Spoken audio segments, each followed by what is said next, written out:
Hi friends, welcome to Raji வீட்டு விருந்து. இன்றைக்கி நம்ம ரொம்ப டேஸ்டான ஒரு ஃபிஷ் ஃப்ரை எப்படி பண்ணுறதுன்னு பார்க்க போகிறோம்.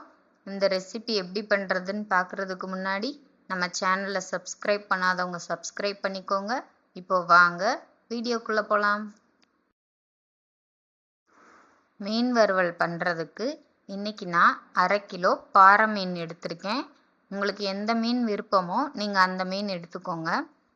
உப்பு மஞ்சள் சேர்த்து மீனை 4-5 தடவை நல்லா கழுவி எடுத்துக்கோங்க.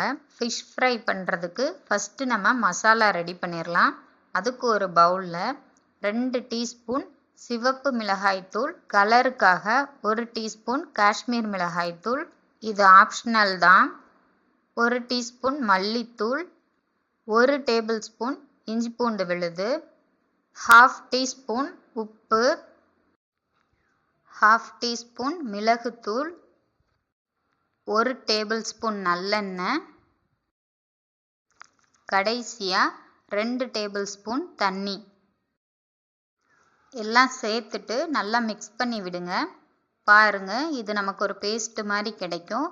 இந்த டைமில் நீங்கள் உப்பு காரம் வேணும்னா அட்ஜஸ்ட் பண்ணிக்கோங்க. 1/2 கிலோ மீனுக்கு இந்த அளவு சரியாக இருக்கும். நீங்கள் எடுக்கிற மீனுக்கு தகுந்த மாதிரி நீங்கள் மசாலாவெல்லாம் அட்ஜஸ்ட் பண்ணிக்கோங்க. அவ்வளோதான், மீன் வறுவலுக்கு சூப்பரான டேஸ்டான ஒரு மசாலா ரெடி பண்ணிட்டோம். இப்போ இதை மீனில் அப்ளை பண்ணிட வேண்டிதான். மீனோட எல்லா பக்கமுமே மசாலா நல்லா படுற மாதிரி அப்ளை பண்ணிக்கோங்க. வறுவல் பண்ணும்போது மீனோட பீசஸ் எல்லாமே கொஞ்சம் தின்னாக இருக்க மாதிரி பார்த்துக்கோங்க. அவ்வளோதான், மசாலாலாம் தடவியாச்சு. இதை ஒரு 1/2 மணி நேரத்துலேருந்து 1 மணி நேரம் வரைக்கும் ஃபேன் காற்றுலையோ இல்லை வெயில்லையோ உங்கள் விருப்பம் காய வச்சுக்கோங்க. 1 மணி நேரம் ஆயிடுச்சு. பாருங்கள், மசாலாலாம் நல்லா காஞ்சிருச்சு. இப்போ இதை நம்ம பொரிச்சு எடுத்துடலாம்.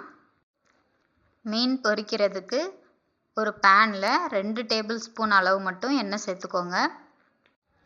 எண்ணெயை பேனில் எல்லா பக்கமுமே படுற மாதிரி ஸ்ப்ரெட் பண்ணி விட்டுருங்க.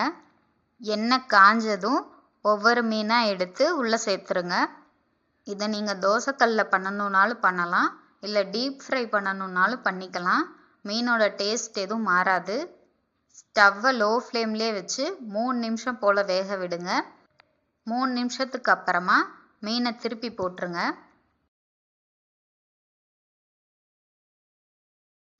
பேக் சைட்லேயும் 3 நிமிஷம் போல் வேக வச்சுக்கோங்க. இது கூட கருவேப்பிலை சேர்த்து ஃப்ரை பண்ணிங்கன்னா மீன் இன்னும் உங்களுக்கு டேஸ்ட் நல்லா இருக்கும். அவ்வளோதான், உங்களுக்கு கிறிஸ்பியாக வேணும்னா இன்னும் கொஞ்சம் நேரம் கூட நீங்கள் சேர்த்து ஃப்ரை பண்ணிக்கலாம். பாருங்கள் எவ்வளோ சூப்பராக இருக்குன்னு. நெக்ஸ்ட் டைம் நீங்கள் மீன் வாங்கும்போது கண்டிப்பாக இந்த மாதிரி ஒரு தடவை ட்ரை பண்ணி பாருங்கள். இந்த ரெசிபி உங்களுக்கு பிடிச்சிருக்குன்னு நினைக்கிறேன். திரும்ப இன்னொரு புது ரெசிபியோடு உங்களை சந்திக்கிறேன். இது ராஜி வீட்டு விருந்து. பாய்.